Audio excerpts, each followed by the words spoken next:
Well, as Donald Trump settles into the Oval Office, a number of his cabinet picks are still undergoing their confirmation hearings, facing tough questions from senators this morning.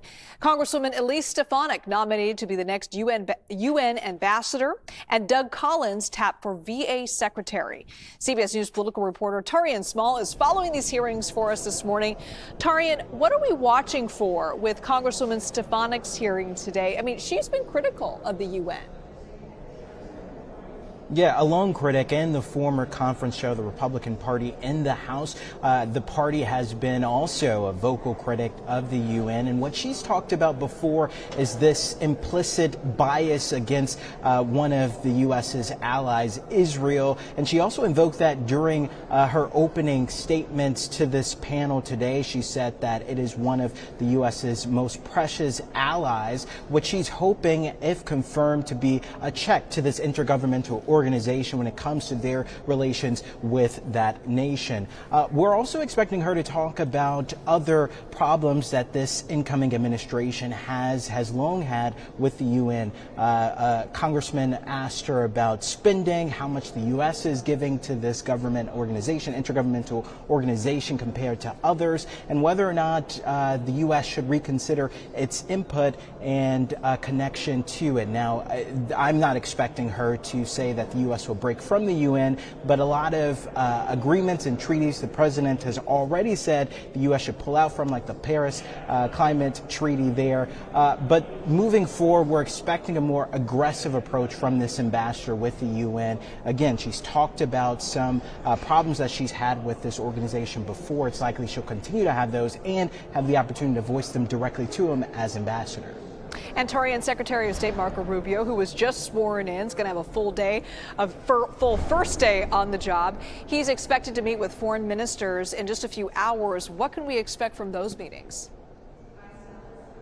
Yeah, those ministers representing India, Japan, and Australia. It's expected that the lion's shares of the conversation will focus on countering China's growing economic and military clout.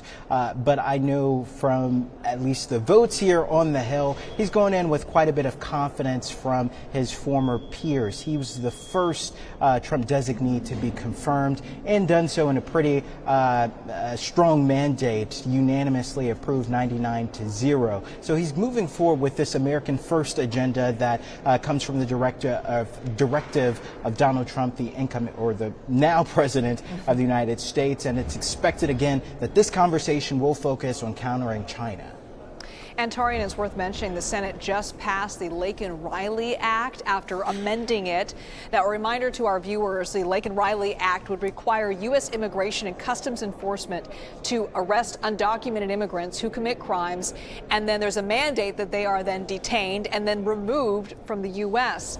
Taurean, how quickly could we see the House approve it and its arrival on President Trump's desk, giving him sweeping motions on immigration just in his first day in office?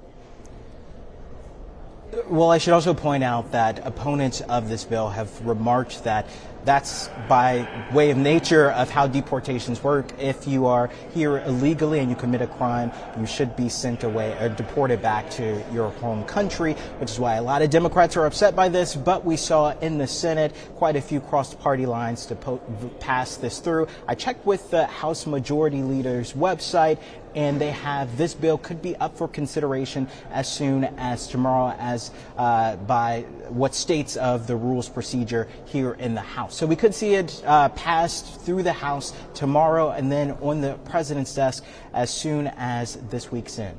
All right, Taurean Small live for us on Capitol Hill. Thanks so much, Taurean.